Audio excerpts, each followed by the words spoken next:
Good morning all, welcome back to Sew Granny Sew. Today we are going to finish up our baby quilt. I have the top done. I have 80/20 cotton poly batting, just a little bit bigger on all edges. Underneath that, and then the final layer, of course, is your backing, and you do want that to be 1.5 to 2.5 inches bigger than your quilt top as well. So once you get all that done and it's all laid nice and smooth, you want to start from the middle. And I got my pins here. So you're going to need quilting pins or some basting spray, or if you're just going to baste it, there's a few different ways to get a quilt put together. I have about a 1.5-inch pins here. They do have the curved edge, which makes it really nice for pinning in a quilt. So I'm just going to start. You want to start in the middle and work your way out. So I'm just going to start, and I'm going to pin row by row. And I'm going to pin about probably one in each block. That's plenty, because these are, once they're sewn together, these are 6-inch blocks. So we're just going to go ahead and work our way around that center block here. And you're going to smooth that out. Give it a little taut pull on your backing. Make sure your batting's laying nice and flat. And then you can go ahead and pin that into place.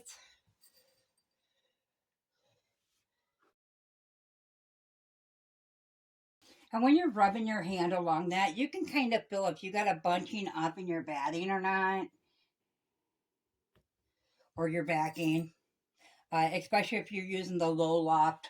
Like I said, I'm using the 80/20 cotton poly, and I can certainly feel through there if there's a wrinkle in the batting.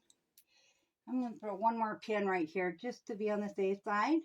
Then once you get that middle pinned in, you're just going to work your way out. So you'll go down to the next one.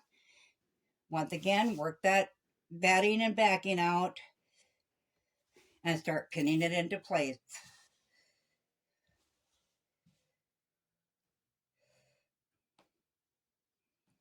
So I'm going to go ahead and get this pinned in, and then bring you back to the sewing machine, and we're going to start getting this quilted in. So I have our blanket on the sewing machine here, and I just lined it up with the very corner of the middle big green square we have. And I'm going to do stitch in the ditch around that. So I have it set on a low setting. I have it on a 1.6 stitch. So we're going to go ahead and we're going to stitch a couple stitches forward, and then we're going to back stitch a stitch or so, and then go forward again.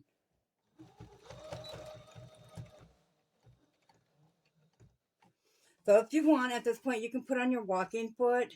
I can see better with this one, and it's not a real thick quilt. So we're just going to go ahead and use this to get this middle done.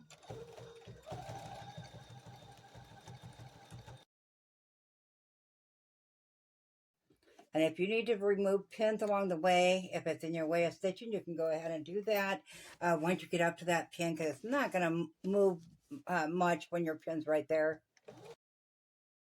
So as you can see, you use both hands kind of to hold it in place and move it around where you need it. I was having some issues. I have a couple of cysts in my wrist. So that's why the videos haven't been posting as often the last week and a half or so, because I was struggling with that and it was hurting. So I couldn't get going on this quilt again. So I think I got some relief now. So we're going to try to get this done.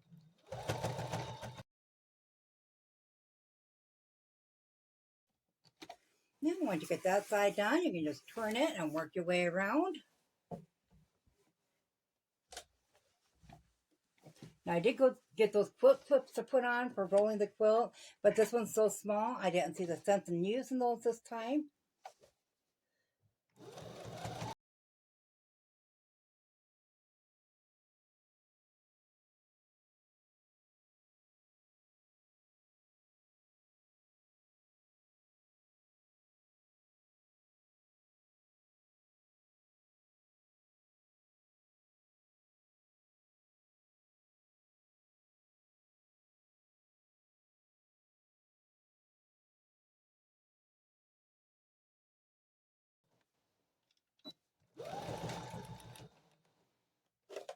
Okay, then we're going to take that off the machine. So I'll meet you at the table and we'll look at the back of it to make sure we didn't get no puckering.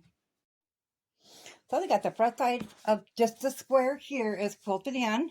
So when we turn it over and take a look at the back, that part looks really good. But as you can see, if we continue on without readjusting, you can see how there's puckers in here.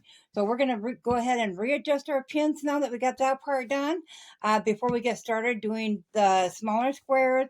And then we'll just go up and down the quilt and across the quilt and get it all quilted in. So I'm going to go ahead and get that done, and I will meet you back here to do the binding. We have our quilt all quilted in down each of the lines going up and down and across. So now we need to trim up our batting. So I got this side done here. As you can see, we're just going to cut it along the edge of the quilt. Pull not to cut that backing underneath. So we're just going to make sure that's laying nice and flat and go ahead and trim that up just like that all the way around the quilt. Now when you come to your seams, it is a little more difficult. You do want to make sure you got that finger pushing that backing away so you don't cut into that.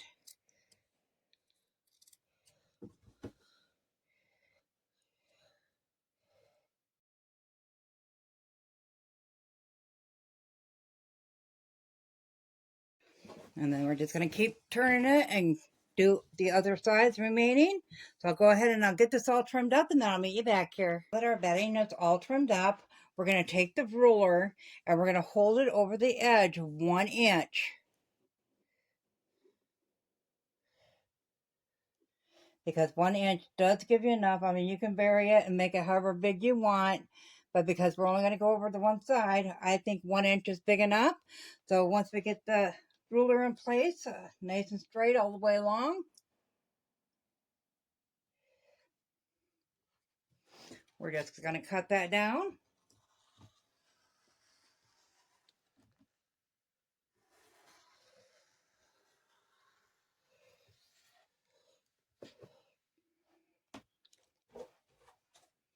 You do want to make sure that your quilt top is and batting is laying nice and flat on there. There's no wrinkles pulling it back or anything.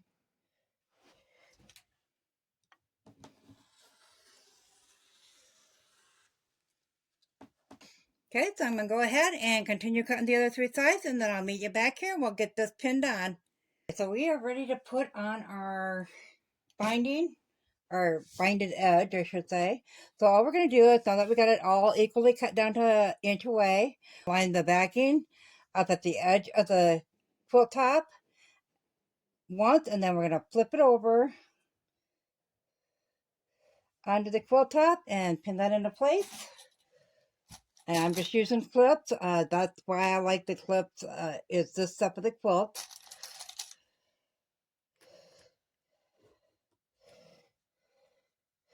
And make sure it's nice and tacked down. And we're just going to work our way all the way around our quilt, doing that same step.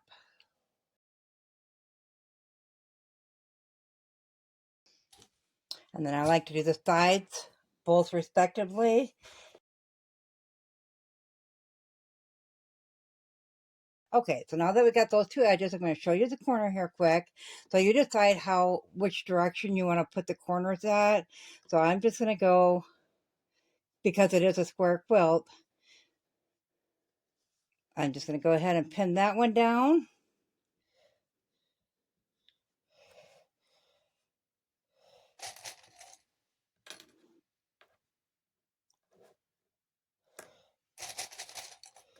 And get that pin in the middle as well.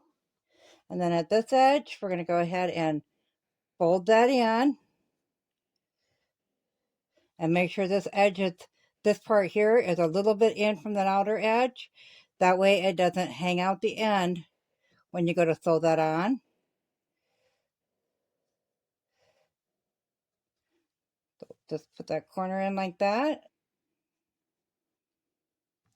Okay, so that is what your edges is going to look like. I'm going to go ahead and get it all pinned together. We're going to bring it to the sewing machine. I'm just going to take a straight stitch as close to this edge as I can get without going over. So that way, when you got it stitched down, if you stitch back here, then you got this little bit that's going to flap up.